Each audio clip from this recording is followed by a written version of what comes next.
Right, you're. There you go.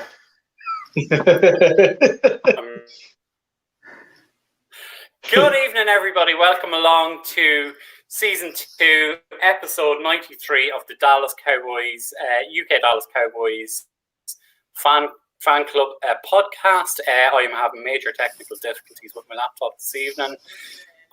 Jamie is about the only normal one of us, and Graham joined just as the credits started rolling this evening. So, how are you all doing, gentlemen? Yeah, to say it's. I was going to say Monday, then, but it's not. It's Tuesday, isn't it? How this week's going, isn't it? It is Tuesday. Yeah. I mean, we can't even tank right. We need to bring this nonsense. There's some truth in that, though. There's some truth in it.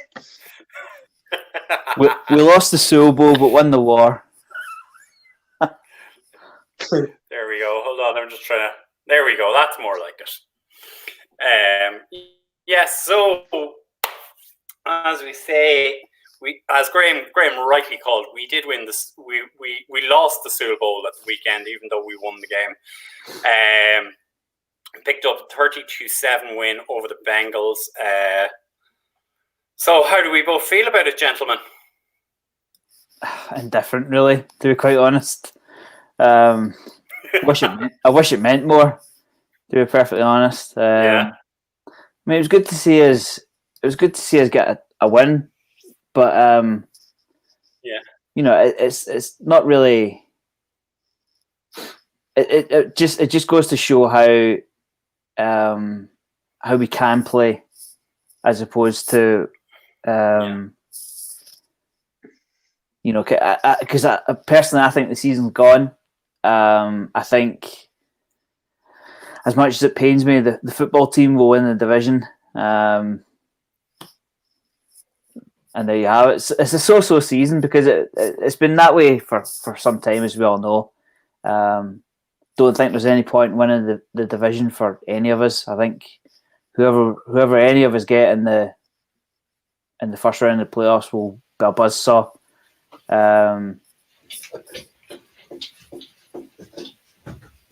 Ian and Paul. Yeah, it's true. Yeah, sorry. Got delayed by this monster, so yeah, apologies, gentlemen. Very good, very good. Not too bad. I think. Graham, I think you asked for how I'm feeling. So, Jamie, what are your thoughts? Yeah, I'm kind of siding with Ryan there. It's you never really want to see the Cowboys lose. I mean, it's one of them. You don't support a team and pray that they lose every week, but this team's not good enough to win the Super Bowl. This team's not even good enough to win a playoff game. And all we're really doing now is we're just taking our draft stock now. So, yeah, in some ways, happy that we won. Let's say because you like to see a win, but a little bit pissed because, you know what I mean, we've dropped down at least one spot in the draft because of this win. And we know how much we need help in this upcoming draft. So yeah. Not to mention the draft, also free agency. I mean, I'm trying to remember, like, looking at the list. Obviously, besides Dak, who potentially could be free agent, but there is some actual offensive linemen out there. There's some cornerbacks going to be out there available that can still do a good job out there. So that being said, like, we might actually have a better off-season picking up these free agents, and it might be a bit stress going into this stuff. Who knows? So you're touching on that as well, Paul. Just I can't remember who put it in the. Someone put a poll up in the group. I don't know if was it you, Graham, this morning about probably the glaring need, and I think that quite a lot of people voted for the offensive line, which is right. And to be fair, probably the best offensive lineman in the draft is going to go in the top 3. And if you're in that offensive line, you've got to have that top 3 pick. He's not going to fall past 3. and then you look at where else do you plug?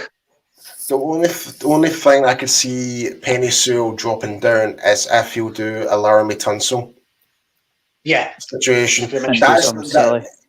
And we saw what that happened in that night of that draft. He was projected to be the number 1 overall pick, and he dropped down and was it like 17th or something like that? Yeah, dropped all the way. Yeah. Just to run over that poll quickly, I put up just for basically a discussion point on the show. Basically, the question was biggest positional need for the 2021 season, and in ascending order, we had tackle, cornerback, defensive end, safety, defensive tackle, linebacker. You can see the theme, linebacker. So 30 votes for tackle, 19 for corner, and so on and so on and so on. Do you know what's the strangest thing about how that's kind of panned out as well? Is when if you look at the start, if you go back to kind of the pre-shows,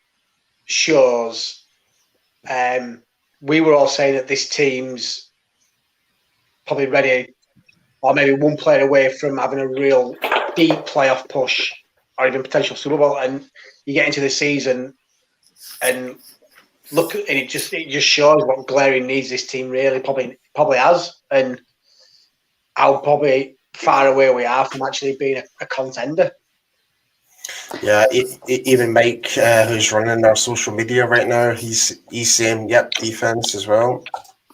But the thing was, I mean, you're saying in the pre-shows, Jamie, but I don't think any of us saw such a poor defense. We never saw it ran so badly. Even under Garrett, we had a serviceable defense. It wasn't horrendous. We weren't having to put up 40 points to claw back a deficit. Yeah. It's taken a major downward spiral.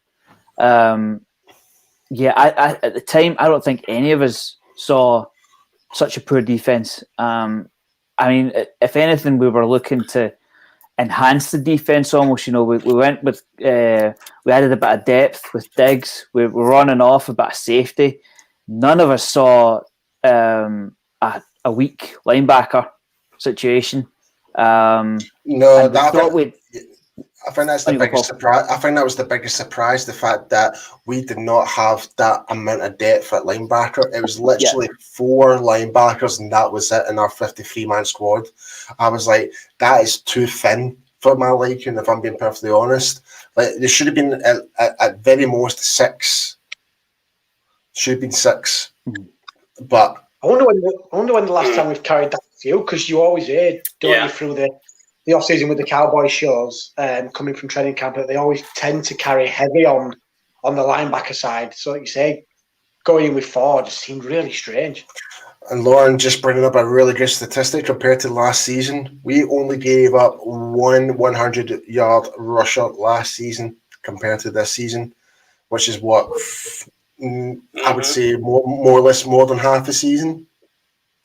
I think as well. I think I think I looked at a stat the other day, and 4 games this season we've allowed more than 235 yards rushing.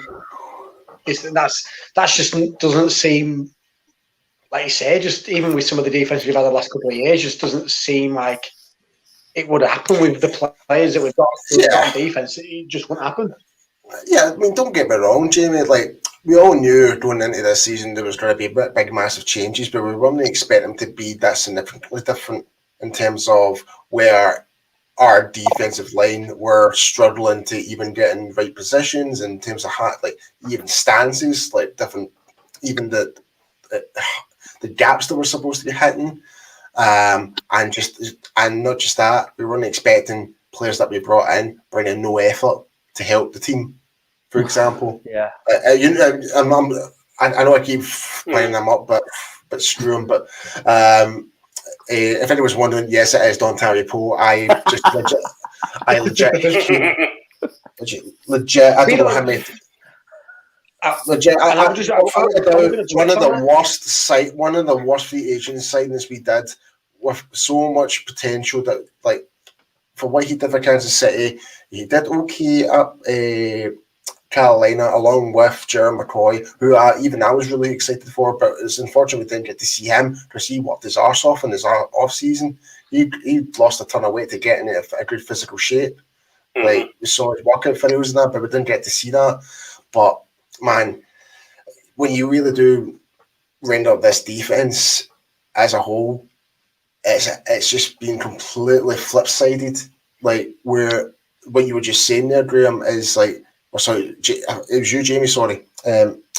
We're not used to having, well, I think both of you, it's like we're not used to having to, like, have our offense to score 40-plus points. No, that there was we never had to do that.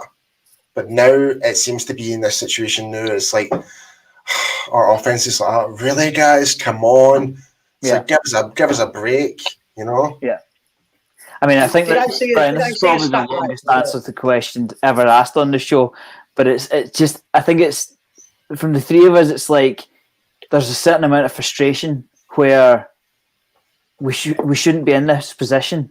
And for us to win in the middle of December and have it not mean anything, it's frustrating as well. I mean, it's terrible. Yeah. It's terrible saying, you know. I'll disagree with you. It does mean something to win, even though it's pointless. Because going in to the team and having a losing mentality, like, and this is something we probably want to expand on, is we're having fans saying, why can't we tank the season?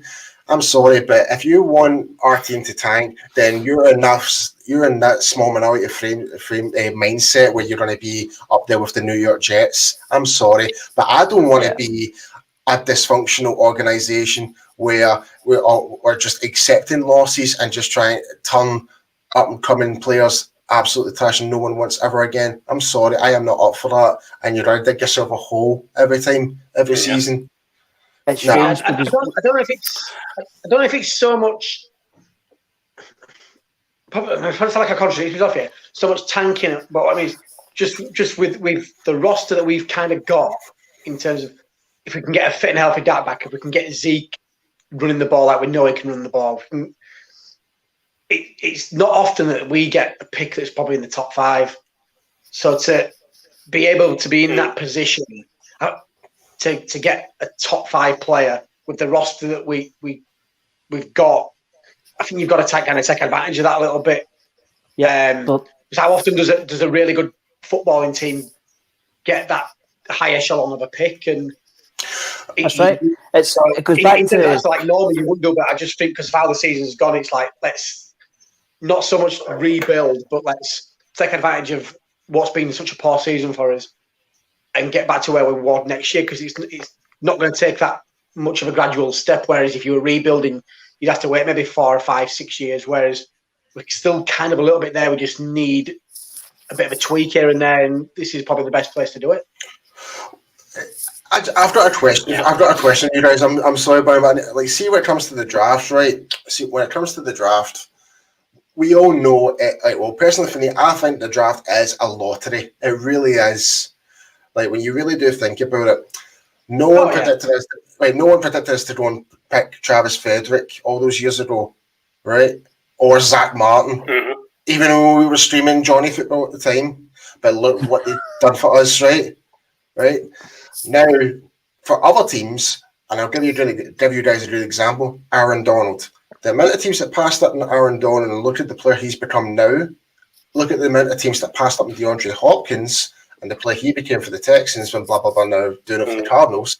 It just really comes to show the draft is literally a lottery, and not every single player was going to be the number 1 overall pick or number 5. Like take Jeff Okudah from this year for the Detroit Lions. People are not happy the way he's performing right now, for example. Yeah.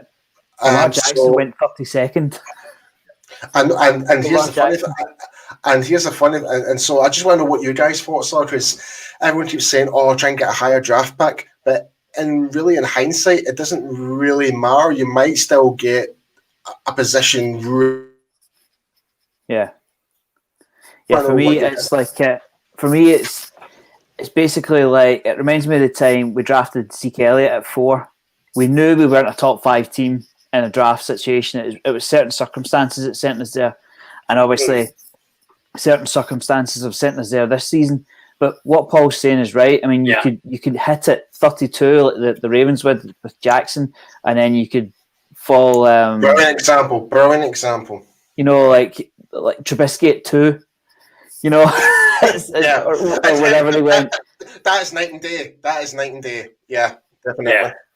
Do you know what would be a kind of a good comparison to have probably look at is looking back, I don't know, maybe over the last 5-6 years in the draft, which kind of position, not position, I mean position on the field, I mean position in the draft was where teams kind of more generally seem to hit on. Is it the top 5? Is it 10 to 18 where teams kind of hit and pick up really good players? Just like I said, just it'd be a good comparison maybe for another show to say, look, yeah, this is where you really want to be aiming for in draft. I'll tell you what, our draft show, by the end of the season, our draft shows are going to be on fire this year. Big time.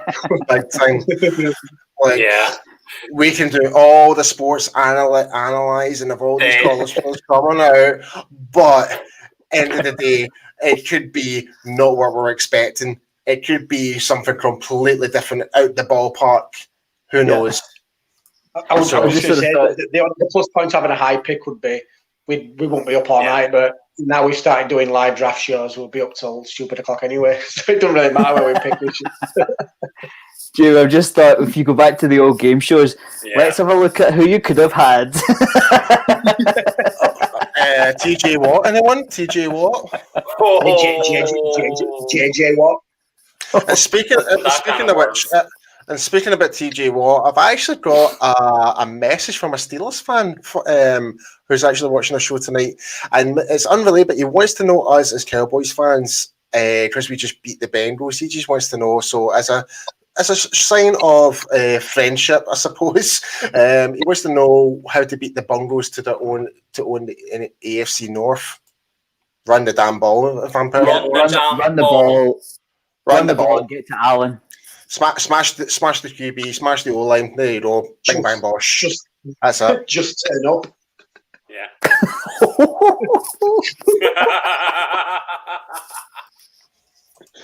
Yeah, the Steelers have had their loss, so they'll be right back to business. You know, the undefeated season is off their back now, so they can go on and start steamrolling teams again. Yeah, it's pressure's off them now, but yeah. Lauren coming in with a comment. It is a crapshoot. You can draft a player you think that fits your scheme, but injury and ability to translate to the pros is a make or bust. Exactly. And this is the thing and this is another thing I keep talking about. Can people stop talking about Trevor frickin' Lawrence, please? Seriously. Honestly, my personal opinion, I think he's going to be a bust, personally. Like, either he goes to the Jets or he doesn't. I just don't think everything, like, I just don't know. It's just something about him. I just think he's just going to turn into a nice Sam Darnold right now. Do you know his perfect situation? Brian will kill his perfect situation would be the Patriots. If he could go to the Patriots and sit for a year, Brian, would turn him. I think Brian keeps cutting out. He's having connection problems. Yeah. Someone screen capture that. Brian, you got 50p for meter. But sorry, man. I know I kind of went off of his scale there, but he's gone. He's gone. Oh, no, he's gone. So who's in charge now? I'm not taking charge. The free for all. Oh dear. Have you got access to the slides, Paul? I do. Yes, I do. Will we just go straight on to Cowboys offense? So I take it we went for the news. Oh, we haven't done news yet. Sorry, and we haven't done the shout out. Right. So latest news. Safety Donovan Wilson questionable. Anthony Brown questionable. Alden Smith is questionable. Chidobe Awuzie COVID. Zeke calf injury. Cameron Irvine still questionable with the knee.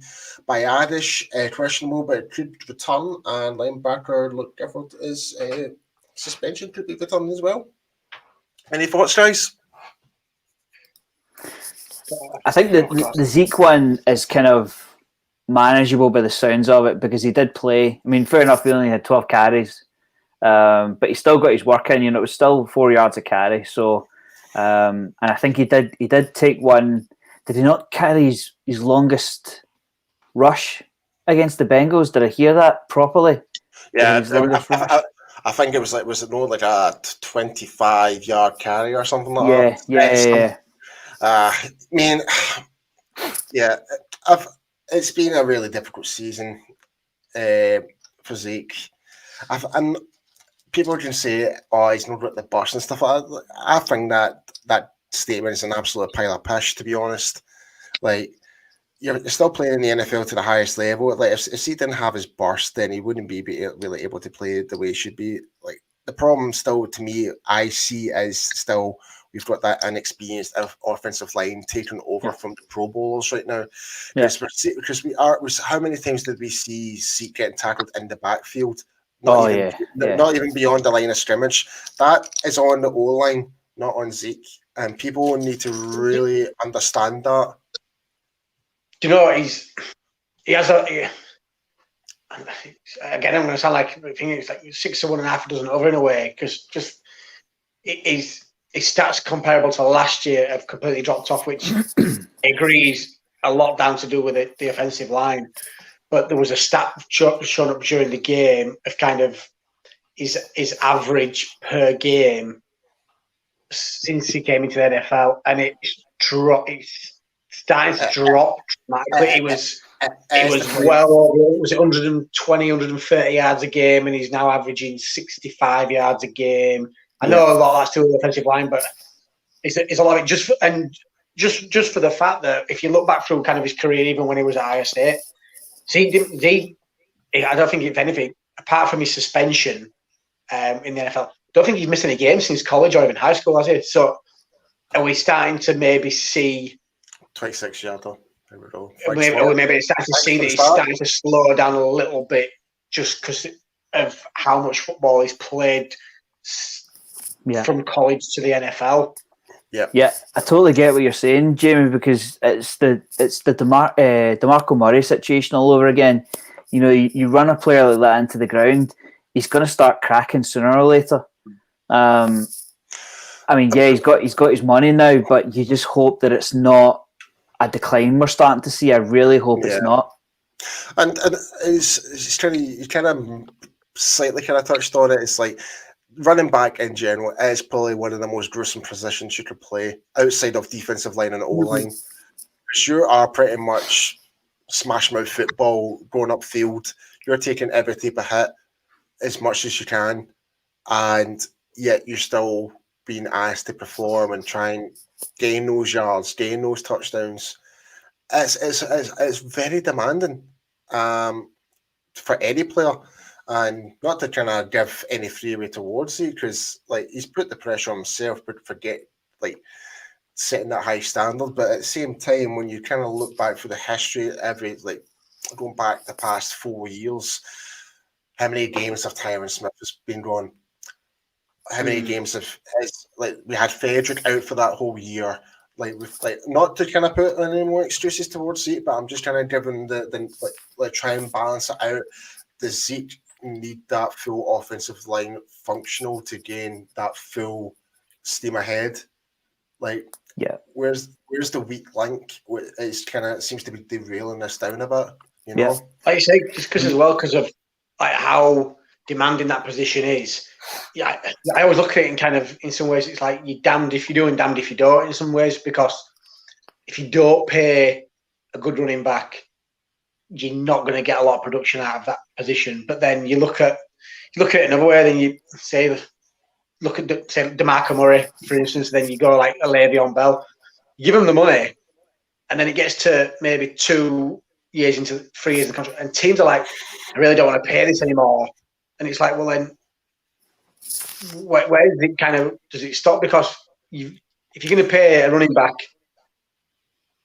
what, 100 odd million, between 80 and 100 odd million over the lifetime of his contracts, you've got to be somewhere willing to pay that money, because you can dump it and then you can have a cap issue going down the line. It's just weird, especially for that position. I know other positions you can probably get away with it, but it's for the running back. You know what you get, like you say, you're only going to get so many mileage out of them, and then once you get to that back end of that contract, you're screwed, because you've got all this money in a running back that's not going to perform to the level that contract deserves.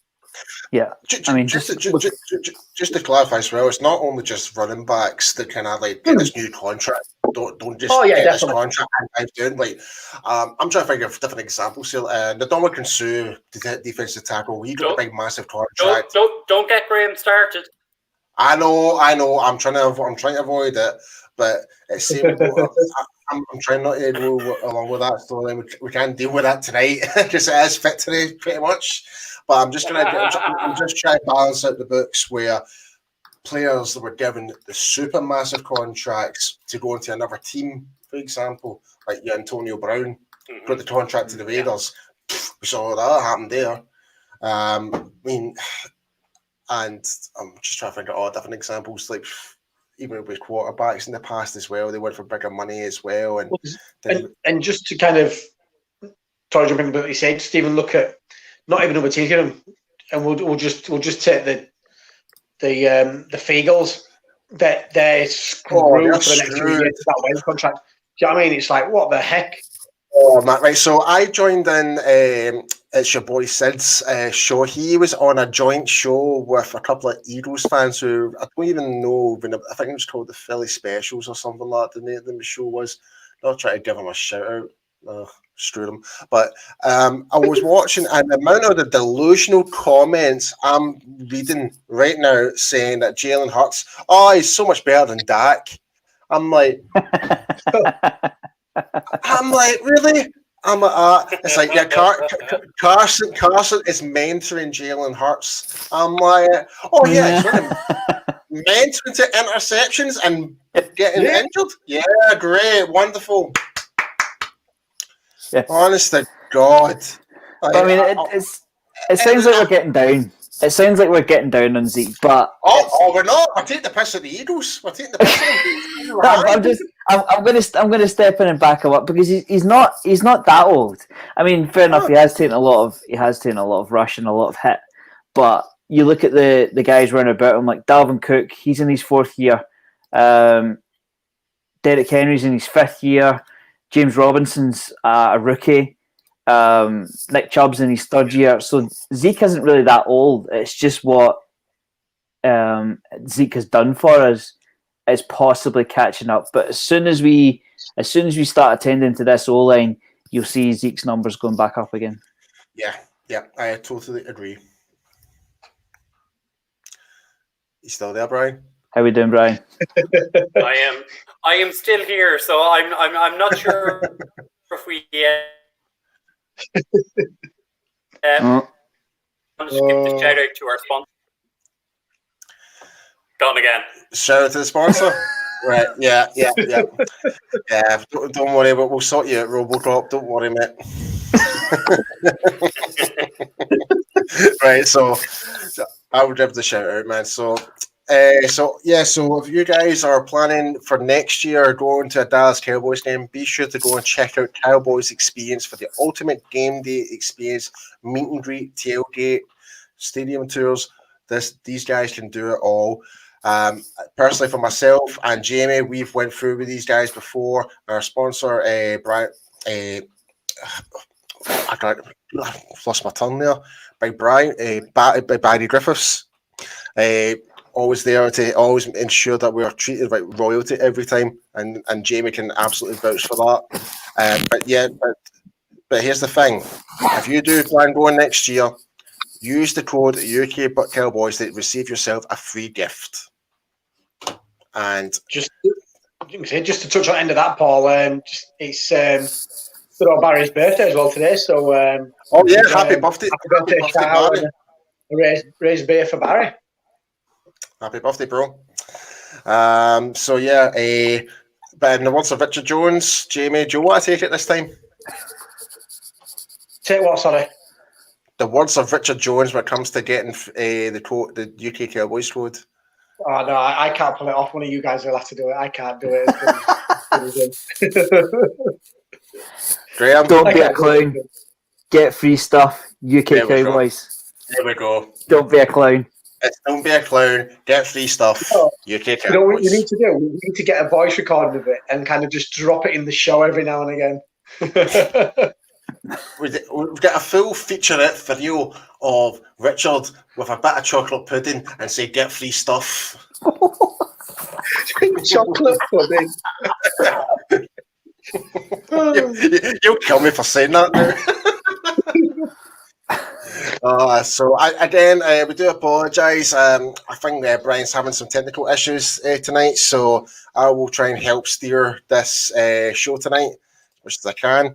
So, kind of moving on, we'll go and talk about the actual game itself against the Bengals as our offense. So, I'll bring up the stats here. Cowboys were 8 yards per game. Bengals 22nd.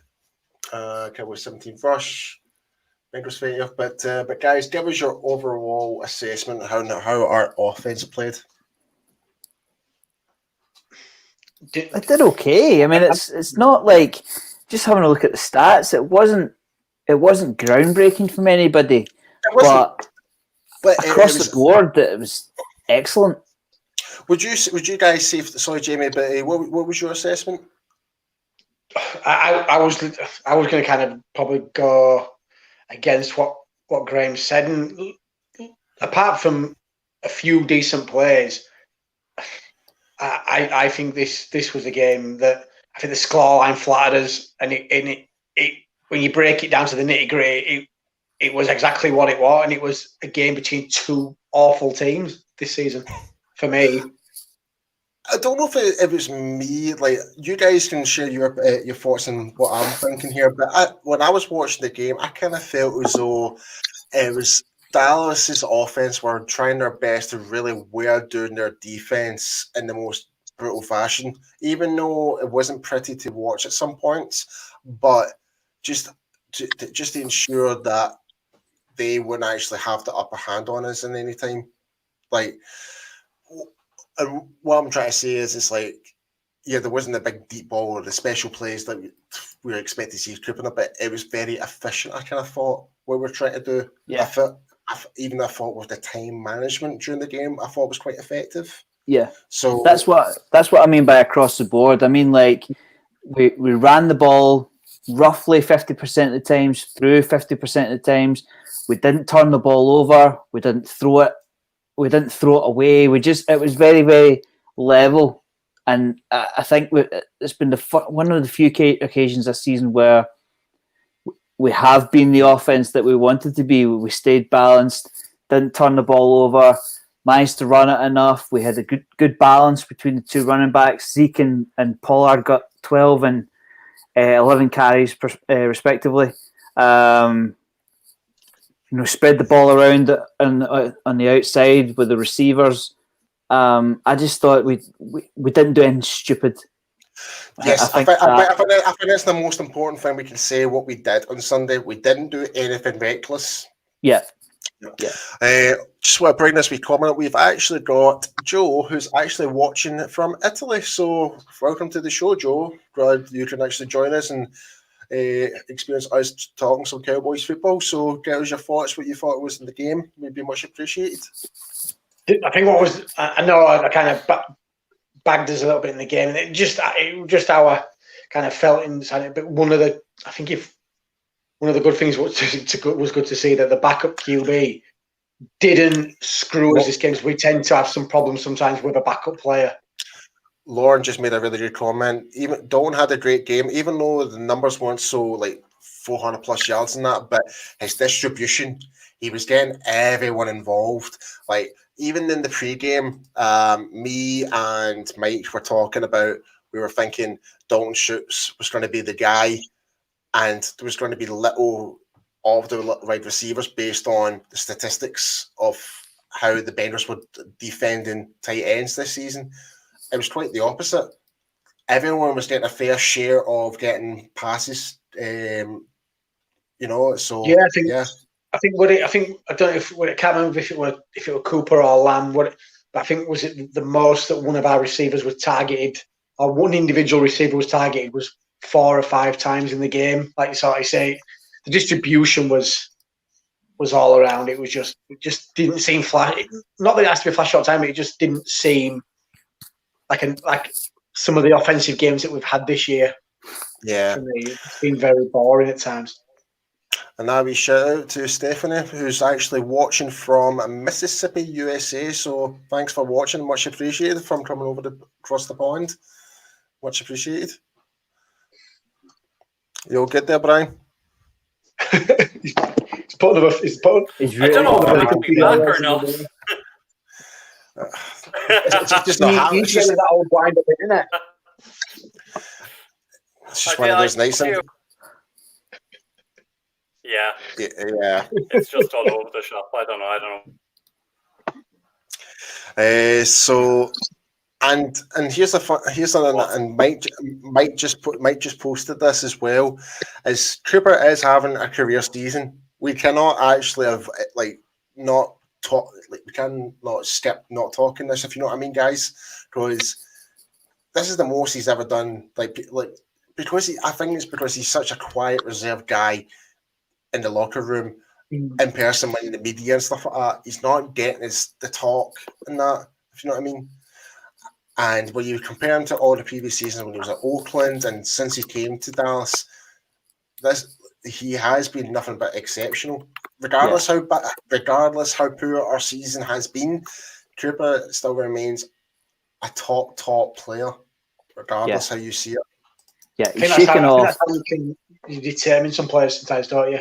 That, like you say, when it's going tough, they still put some numbers up on the board and they're still fairly productive. He's shaking off the kind of tag that he developed towards the end of last season, where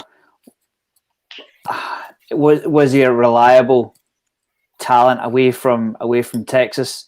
I can't remember what game it was, but there was a shot where Cowboys were in the red zone, and there's Cooper standing on the sideline. Whether he was injured or whether, there was all sorts of rumors that he couldn't be trusted and he disappeared when he was away from home and so on. But he's shaking that off. He's having an awesome season, and $25 million well spent, definitely. Yeah. And not just that, he could have earned that money much more elsewhere if he wanted to. Yeah, easily. And not just to add on top of that, where it comes to Cooper and that, people were giving him the excuse that his heart was not in the game anymore. That's why he got traded to Dallas. And that he has proven that he's doing always talking on the football field ever since he came to Dallas. He's like, listen, I am a top 5 wide receiver in the NFL. I don't need to be outspoken or talk to the media like some other players, but I just do my talking on the field, and people would still notice that, even though as a team collectively we might not get the results that we want, but we're still seeing standout performances from Cooper. Does everybody lose the love for the game playing for the Raiders though?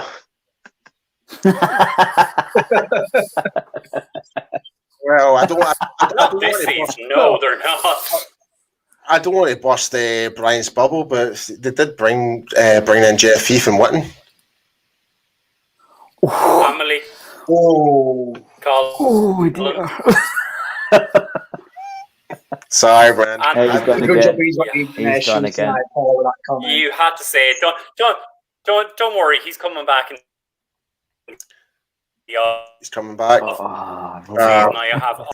He's coming back. Come on, Brian. I know our defense has been bad this year, but come on, let's not go through that train wreck again, eh? Yeah. Well, yeah. We love Jeffy. That's true, Jamie. That's true. Oh God, it's just not been your night so far, is it, Brian? His internet's We're all like the ganging up Cowboys on me. I don't offense like and this at all. defense. No, we're not getting. Yeah. We're actually concerned with the technical issues right now because you're supposed to be hosting it. His internet's like the Cowboys season; it's all over the place. So here's another question for the discussion. Dalton Schultz, 100% receptions, 3 targets, 3 receptions. What do we make of that? Good. Is he a challenge for Jarwin next year? It definitely brings up the competition and competitiveness within the team, and then I think it gives our offense more options where you could maybe potentially run a 2 tight end scenario, 1 at each end. Like there's always that option. Like so, the fact that we've now got 2, like because we always thought Dalton Schultz was more of a run blocker, like tight end. He was just there to fill in, help support our O-line. That's not the case. He has made some fantastic catches in some fantastic plays this season, and been given that situation what happened to Blake Jarwin. Obviously, we've wished him to get fit as soon as possible, get back in the football field and kick some ass. But Dalton, man, he deserves so much credit this year, easily. And I think this Mike just kind of brought this up in the comments. I'll bring it up right now. I think it's now safe to say there's no need to talk about tight end at all in this draft because we were talking about some of the NFL analysts said we were going to draft a tight end in the first round. Come on. What are you guys smoking? Yeah. Really? Come on. Do you know what's really good about it as well is the fact that we don't need a tight end just for the fact that we've got 3 wide receiver 1 caliber wideouts on this roster. But what we don't seem to have got, which sometimes you look across the league when teams have got high caliber kind of receivers, like the tight end position sometimes falls away because they don't get as many reps, so they're not getting in there and they're not involved. Sometimes that can then filter down to the confidence, but they're coming in and knowing that they might only get 3 or 4 targets a game. And like you say, he was 100% on the day, and that's what you want. He's going to come in. He's going to have a bare minimum impact on the game, but what he does, like you said, then it probably pushes him closer in the off season to maybe get that tight end 1 spot going into next year, or at least it puts the thought into the mind of the coaches. Do you know what? Actually, if we're going to carry, I don't know, say 3 tight ends, then he's got to be one of the 3 going forward because of the effectiveness he's had in such short amount of plays he's been involved in. And the reason I bring up the question is that if a Cowboys receiver, whether he be a tight end or a wideout, if he knows he's only going to get 3 targets per game, he better make the most of it. He better bring the ball in, because if he's not going to bring the ball in on 3 targets, then whoever's at QB is going to lose a little bit of confidence. They'll maybe not look that direction. So certainly in this offense, there's only, like we've been saying, there's only 1 ball, so much talent to go around. If you don't catch that ball when it's coming your way, it'll soon go somewhere else, and your stats start to fall. They talk about stats all the time in terms of percentages to do with contracts and so on. I got to get my stats, all that kind of stuff. So that definitely plays into the players' minds. I just want to follow. I think if we had maybe just 1 of Cooper, Gallup, and Lamb, or even 2, then I think the conversation around the tight end would probably be a little bit different that we'd be having now, just for the fact that, because then if you've got 2 fairly decent wide receivers, you need that probably more higher caliber tight end, just for the fact that you say, because you need to get those reps and receptions to someone else to take away the pressure off your 2 main receivers. So I think we're blessed in that way, but then you always look at the way, if one of them goes down, then are we going to be a bit screwed? So at the minute, it's probably where it needs to be. Brian, you good?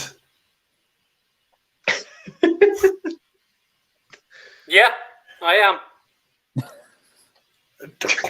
You guys hearing me or what? You keep freezing up a little bit from time to time, so we just want to make sure that if it's still there. So, Three bills. I'm gonna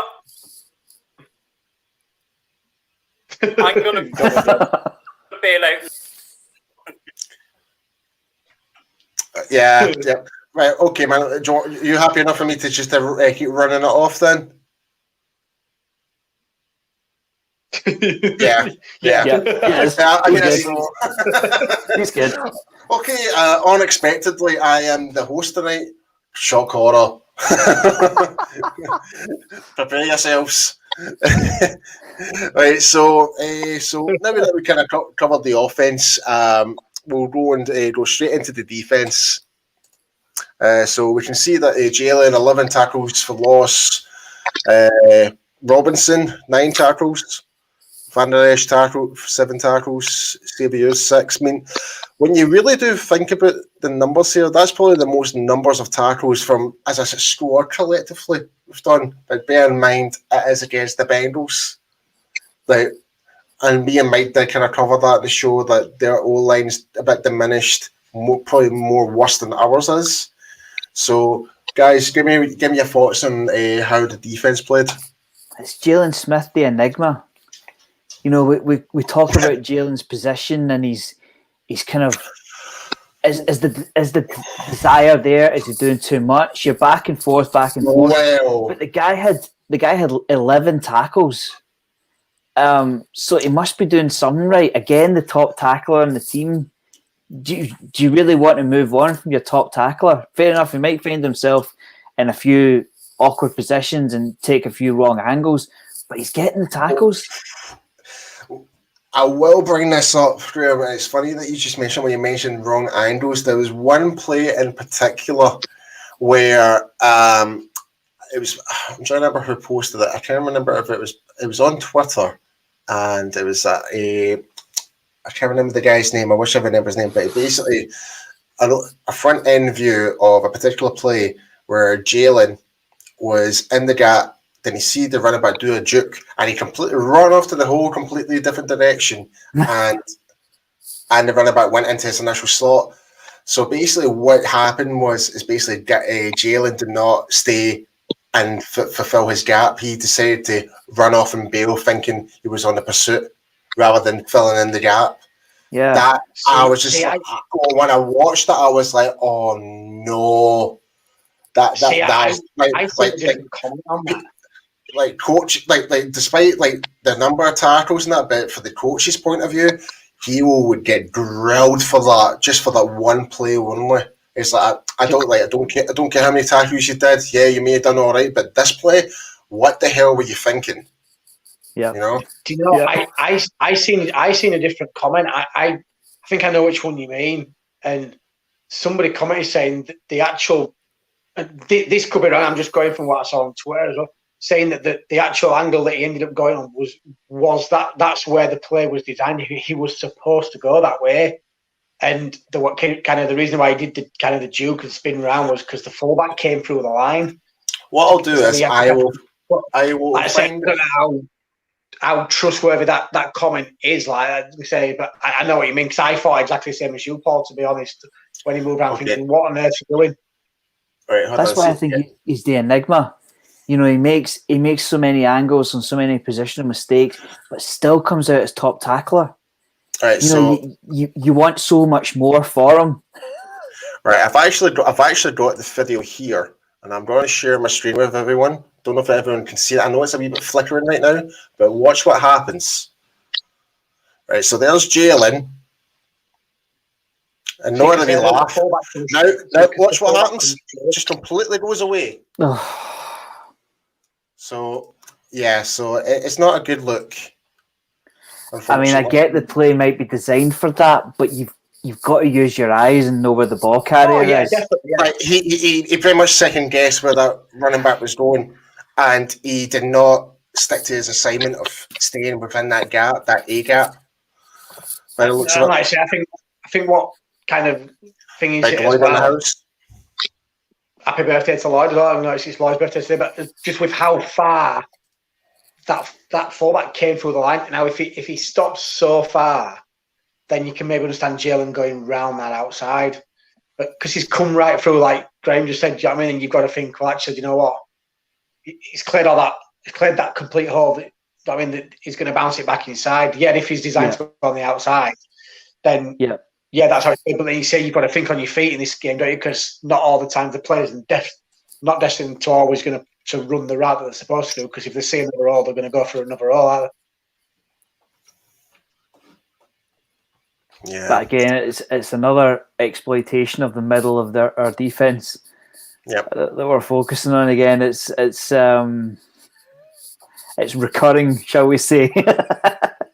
You say he had 11 tackles, but he's flicking across the bottom of the screen now. Rashad Robinson impressed me, 9 tackles, and some of the he put on. And I think he actually left the game at one point as well, didn't he? He had a bit of a bad stinger at one point as well, didn't he? He had to leave the field. But he impressed me. He come on and he made some plays. Yeah, so I mean, like I said, it's like when we're looking at the stats, it doesn't look too bad. But when you're looking at the deep inner parts of the film, there was some. Again, it's kind of been like this for the whole season. There's been plays where you're just questioning, it's more of a player error than a coaching error. It's like, and Lloyd kind of just kind of said that there's been players that have been out of position. Like early on, and Mike coming in with the comments saying LVE second guessed himself on some run plays as well, which is definitely that's been the case. Some of them have worked where he's got the advantage. Some of them he's just been absolutely outclassed. He's completely made a big massive mistake. So, and this is what it comes to defense. You cannot afford to second guess. You need to read and react to a set, especially if you're in the secondary. Especially we got the 3 turnovers and we kept them to a minimum amount of points. Now, I kind of slagged it off a little bit at the start and said, this was for me. It was a game between 2 poor teams, which I still stand by that. But if you're gonna look for the positives, that Valenti in the house, that we played such a poor team, that you should be keeping them to that amount of points. If they're as a poor team as the Bengals are, that Bengals team should not be scoring 20, 25, 50 points on anybody. And so the defense actually came out, and to be fair, was probably. Could you maybe say that it was probably the best defensive game we've had this year? Although I'm kind of contradicting what I'm saying myself there, but just for the man, we to keep them at a minimum. I think from a statistical point of view, it's probably one of the best performances we've had. Definitely. I think there's, like you just said, it's like the stats look all great on television and stuff like that, but when you kind of really break it down, there's certain plays, even though when it comes as a coach, you analyse every down regardless of the situation. I still think as though there's been a few situations where it was 3rd and 3 and that we could not convert it to a 4th down. I just thought which should have been, it was clear as day. It's like they're going to run the ball through the middle, and we didn't recognise that. So this is what kind of comes back to the reading react. But and to be fair, to finish like on the kind of the scoreline we did. If you actually look at the stats as well, we started pretty slow, because I think at one point, I know we're kind of talking about the offense here, just going back a little bit, but I think at one point I seen a stat flash up at one point, and the Bengals were something like just short of 150 yards going into the second quarter, and we only had something like 50 to 60 yards, and we still had a lead. It was like, so it's good in some ways to see that we can start slow and build on it, and a slow start don't effectively cost us overall in the game, because if it had been a better team, they might have punished us. It was good to see us dominate somebody, but they're sorely missing Joe Burrow. Oh yeah, because I've got a couple of Bengals receivers in fantasy. I've got Higgins and Boyd, and they've put up some good numbers this year. They're both serviceable receivers. AJ Green had a decent performance last night as well. Sorry, Graham, I love this comment from Borneo. I love it. If anyone's not seen the film The Replacements, I do really highly recommend it. It's a good film. Only just because he's mentioned that, and I touched on. I can't remember who I was covering the game on Twitter. I can't remember who I was having the conversation with, so I apologise. And somebody commented, and when Alden Smith scooped up the ball and run it back in for the touchdown, and the guy, again, apologies because I can't remember who it was off the top of my head. And it was like, shit, I've got the ball, do I score? And I just had visions. Can you remember the film, The Little Giants? Oh, God. The guy with the glasses. Yeah, and the kid picks up the ball and he's just going, I'm going to score a touchdown. I'm going to score a touchdown. And I just had the visions of that kid just screaming that as Alden Smith was running down the pitch. And I'm thinking, he's in his head going, I'm scoring a touchdown. I'm scoring a touchdown.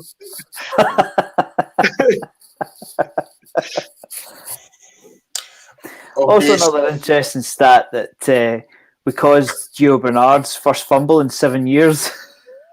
Oh, I've got Gio Bernard in my fantasy team. Yeah, so, I mean, the Bengals have a lot of problems on themselves, and we actually had a Steelers fan coming on earlier asking us what was the key to victory for the Steelers to beat the Bengals, and it was quite simply run the damn ball. Yeah. Because... and your ball to your linebacker. Yeah, and let's be honest, their offense wasn't. They've lost so many key players. Mixon wasn't there, Borrow wasn't there, and their offensive line is probably doing just as bad as we are, and giving them what situations. And that's, though, just saying that, with how bad that offensive line is for them, would Joe, not saying that he's a pocket QB, but would Joe Burrow have really made much of a difference? Like I say, because they see always when they've got Burrow and they've got Mixon, they seem to have kind of a bit more of a balanced offense. So just having one of them, would have that really have made them more of a threat on Sunday? I don't know. I was kind of wondering that myself, Jamie, if I'm being perfectly honest with you. It's like, what if Joe Burrow was still playing? Yeah, he would have been a more threat in terms of for the wide receiver core, like T. Higgins and stuff like that. Who I thought he actually had an okay game against us, despite even the lack of passes that were from Cincinnati, to be honest. But yeah, I really don't see how the scoreline would have changed with Burrow in there, because his O-line's that bad, you know. I mean, what were your thoughts, Graham? I just think you know where I'm coming from. Against that, I know where you're coming from. Yeah, I do. I don't think it would have increased that much, but I still think against our secondary, yeah, a top caliber QB would have exploited it a bit more. Because the wide receivers, that's probably the strongest area of the Bengals team, is their wide receivers. So with Burrow, I mean, I get he doesn't get that much amount of time in the pocket, and they're bouncing between running backs and so on, but their wide receivers are no mugs. They're decent players, and I just wonder if somebody could fit the ball in a bit better than Brandon Allen, would we have had a bit more trouble? I don't think we wouldn't have come close to losing, don't get me wrong, but I just think we would have had a bit more of a challenge on defense. Yeah, well, we'll finish that up on defense, and we'll quickly move on to just to give always gives a little bit of love and attention to our special teams. Zunline went 3 for 3. This one that had a beautiful punt, but it went back, unfortunately. I can't remember what the reason was. Was it a holding call or something like that? Yeah, I think it was holding one. But either way, that was a beautiful punt right on the 2-yard line or something like that. It was, but beautiful. But big Pat McAfee will be going off his nut on his TV show, no doubt. But I think didn't Pollard have a return for about 60 yards as well? Didn't he? He give us some good field position as well. 77 yards, I believe. Did, yep. Oh no, sorry, 77 yards in total, and the longest one was 60 yards. So you're right, Jamie. And it was good to see Greg Zuerlein come back into what we know. I mean, that was worrying last week. That was a poor performance. The pressure got to him last week, and just it was good to see with reduced pressure that he can still do the job, because it's not pocket change that he's on. So we need him to be the 100% kicker that he was. That was encouraging. Yeah. Okay, so guys, be sure to send us in your comments, especially for this segment. We have kind of covered some of this early on in the show. When I just came in late, unfortunately, is we're going to be talking about tanking and the draft talk type of scenario. Right, so the whole idea of tanking I don't agree with it. I think it sends a bad message to the team, especially with 29 of those players, 29 of a 53-man squad are going to be those in free agents. They are fighting for their jobs. We can't exactly replace 29 whole new different players in specific positions just like that. So, guys, give me your thoughts. Is tanking the right option, and should we have given up the victory against the Bengals? Should we have? I still don't think tanking exists. I think it's a made-up media term for teams that are doing badly, who don't have the pressure of getting into their facilities at 6 o'clock every morning and leaving at 10 o'clock every night. They throw this term out, tanking for a particular player in the draft. I think it's nigh on impossible to tank. I'll go back to the example that I used last week. Do you honestly think that Sam Darnold has been told to tank the season so they can go and draft Trevor Lawrence? Not a chance. No way. He's gonna if a touchdown pass is there, he's gonna throw it, because I knew. I'm sorry, Graham, but I knew this comment was going to come up here.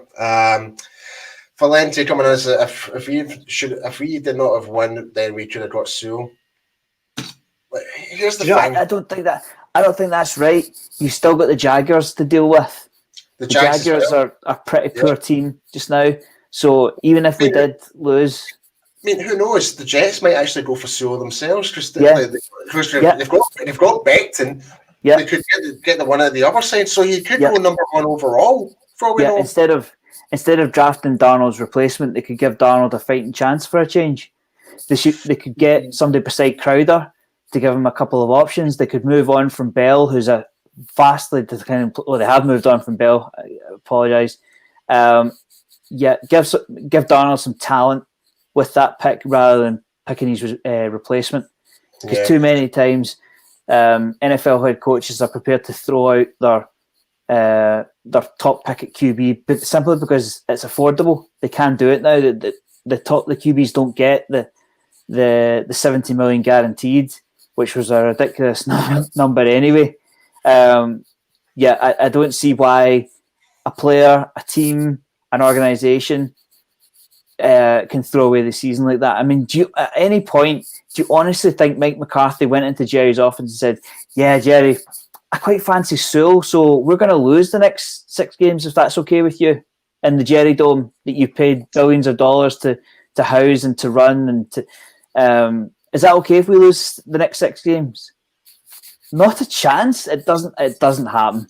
It doesn't happen. Do you think the Jets will be? Yeah, you can go and lose. You can go and have a complete lost season, and we'll still give you the pick for next year. Don't worry about that. It doesn't happen. So I was going to argue this. So there was a comment there from Valenti saying, "But what was the point of winning if you can't make the playoffs?" Lauren kind of puts this in perspective here in terms of what Valenti is trying to say. When you go into a game, right, and Lauren's played the game as much as I have as well. If you're going into a game and you're not giving 100%, you're going to get steamrolled, especially if you're on the end of a contract. right?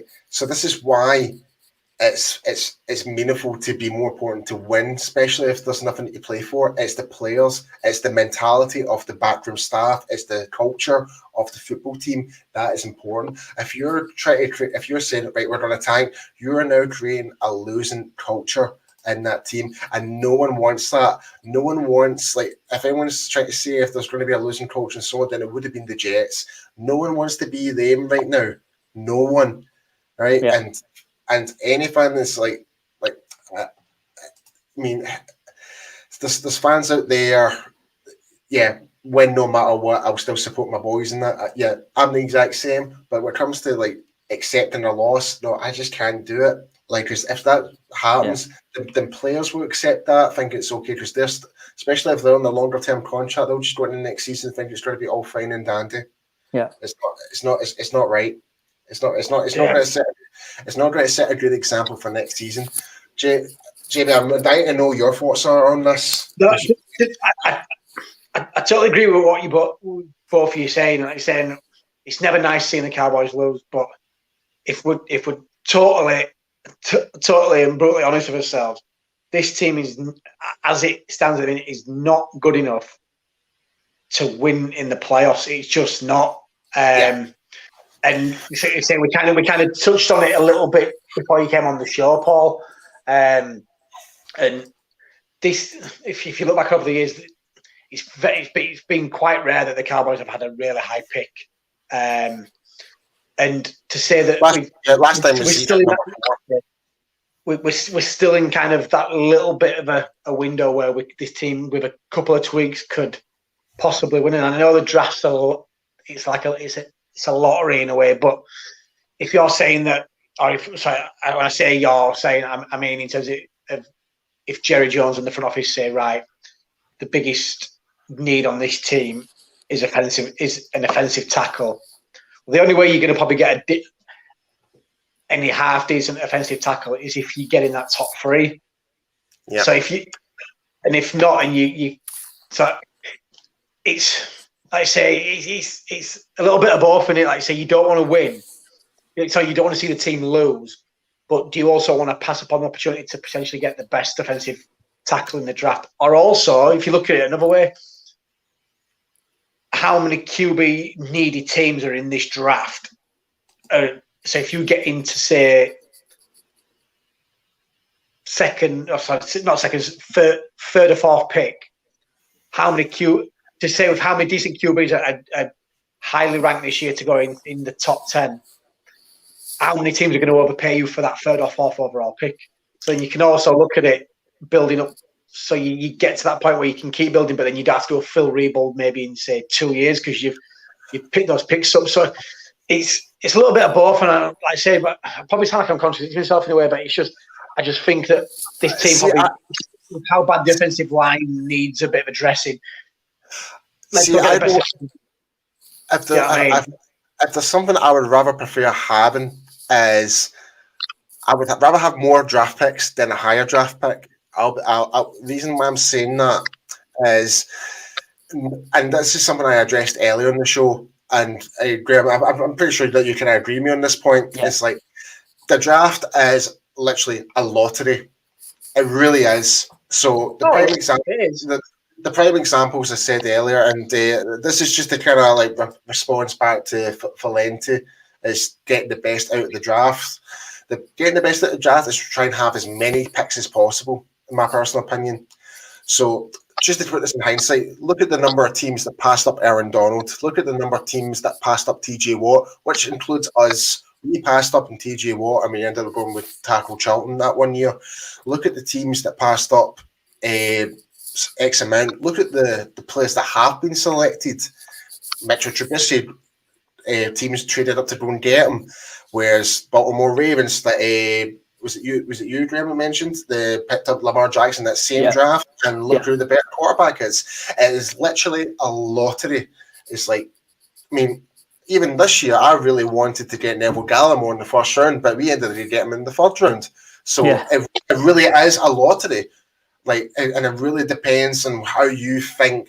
And Lauren made a point earlier. Based on not every player can blend into a scheme or best fit within or best needs. You just need to kind of go based on what the coaches think, pretty much. Yeah, that's where you touch on the kind of it was and I was one of the first ones, and in that draft I wanted TJ Watt and was pissed when the Cowboys passed on him.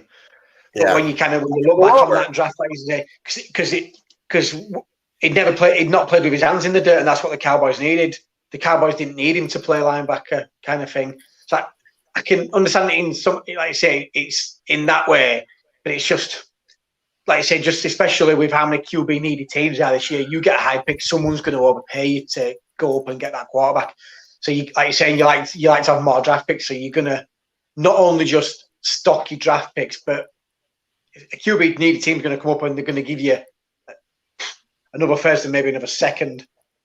So you're going to get them. So rather than getting those lower picks in the latter rounds, you're higher. This comment is a great example. And then just tag on Mitchell Trubisky on that comment as well, because the Bears did the same. Yeah, we already mentioned him as well. I mean, and we already kind of had a little bit of fun mocking the Eagles, like, even though they're technically doing better in this in terms of the standings and stuff like that, but they're just as bad as us. They really are. But they're still they still got their multi-million-pound quarterback. Even if they were to try and let him go right now, they'd be screwed in the salary cap. Let's just remember that perspective. So, and then you can always flip it as well, just to take piss out of everybody else in the NFC East. I know. Washington stayed where they were because Haskins was their guy, and he turned out to be a bust, and they're gonna have to go out and draft another QB. Well, I think there was more of a I think when it comes to Dwayne Haskins, I think they were trying to trade out of that position, and no one was willing to trade up, and they just picked up the best available player at the time, and that was Haskins. I think they passed up. God, who was the cornerback? He went not long after him. I'm trying to remember. Oh God, went to the Chargers, I think. I could be wrong. But they were really. I think the Washington were really looking for a cornerback that year, and they just thought maybe it's a good opportunity to go for a QB because they had some. But so we've got a wee question. It makes you think, though, doesn't it? Like I say, I know we're kind of going off topic a little bit in terms of drafting, but if you think, it makes you wonder what the kind of the draft chatter is that goes on, because the Giants obviously they went Dan Jones, didn't they? And they and they could have traded back quite a bit in the draft and would have probably got him. And then also, like you say, Trubisky, the Bears that year give up quite a bit to move up. I think did they only move up one spot as well, and they gave up quite a bit. And it's how much of teams willing to sit there. And it's mad in it to think that the Bears give that much up just to get up one spot when I think it was Washington, and Washington weren't going to take. I know it was it Washington or in Kansas City, they weren't going to take a QB at second or third overall, and just give up pretty much a king's ransom. And again, Joe is coming in with some really good supporting comments in regards to that. It's like we found Dak in the 4th round. We were going to trade up for who was it? Lynch. What's his name? Paxton Lynch. Yeah. Paxton Lynch. Well, do you imagine if we did go up, the amount of draft capital we would have lost, like all that type of stuff? Like, true, but although it is a good comment, and I agree. How often do you hit on that though? On ones like that, we were lucky to find Dak Prescott in the 4th round, and then. And don't forget, Tony Romo was undrafted as well. Tom Brady was 6th round. So it's not often you wait on them though. Like I said, it's a lottery. The draft is a lottery. But it's also in that kind of sense in the lower rounds. It's once in a blue moon. You wait on them, don't you? Yeah. But I really probably like to say we got him, but just to kind of maybe try and finish up here. So Philly is asking if, like, for example, if by miracle, like, so if Sewell doesn't do a Laramie Tunsil, for example, and drops down, then yeah, we'll pick him probably, knowing what Jerry's like. But what other position do you guys see? And we did the poll. Graham, you put the poll up on this on the UK Cowboys fan page. Yeah. And what position would you see us drafting realistically in the first round of the draft if we can get offensive tackle? It's a tough one to answer just now because at this point during the draft process for last season, we didn't think, certainly a lot of the analysts that I listened to, they didn't know if there was going to be any offensive tackles in the 2020 draft, and there ended up being 6, I think it was, basically because they play offensive tackle and it's such a huge need for everybody. I don't think anybody saw Andrew Thomas go 4th to the Giants. So it's really down to the kind of need on each team. I know a lot of teams go best player available, but offensive tackle will rise. So that it may not be Sewell, but there's a high possibility that it'll be somebody else. Yeah. Because you're not going to get 16 games out of Tyron, and if you can move the tackle inside to guard, that covers up another position as well until he's ready to play tackle. Yeah, no, yeah. I think as Graham said as well, just for the fact it's still a bit early because although you kind of get a consensus of who's kind of being there, there's players still declaring for the draft out there who forego the final season. So there's still going to be some good players that are still going to come out. But I think if I know, guys, it's not offensive tackle, it's got to be on that. I know, guys, but for me, it's got to be defensive line or secondary for me if it's not an offensive tackle. I was just about to say, because I thought we were trying to divide the question. Thought the question was kind of going still on offensive line, but yeah, you just kind of said that there. It's either going to be defensive line or cornerback. If it was me personally, I think it needs to be cornerback. It really has to be. We need to give more support to our secondary, and we've seen the results. We're getting growled out there, and even more so that we're seeing it without Trevon Diggs. He's been our absolute saint this year, regards to our secondary. Despite how bad we've been playing, he's always been the standout player. I just feel as though we just need more of that going into the draft. We might even get another Trevon Diggs in the second round. We don't know. But again, like I said, it's a lottery. So, but if it was me as a preference, I would go cornerback. But guys, before we finish up, just let us know what positions you think as well. If we don't go offensive line, what would you guys like to see? Cornerback, defensive tackle, linebacker, perhaps? That's another one. On the kind of conversation, I do agree with you that cornerback is high. Safety is high. Defensive tackle could potentially be high. What I will say to that is that are you more likely to get value for offensive tackle deeper in the draft, or are you more likely to get value for corner? Because I would say the offensive tackles go high because they're rare, whereas you could very well end up with Trevon Diggs 2.0 in the second round.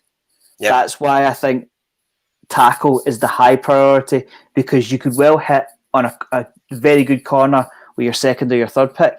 You're very unlikely to get a tackle in the second or third round. That's a good point as well, because remember when the NFL scouts were doing back in 2014, I think it was 2014 when we drafted Travis Frederick, did they even class him as a first rounder? I think they classed him as a fourth rounder. Yeah. And we took him in the first, and everyone was like, what? Who? Why? Who? When?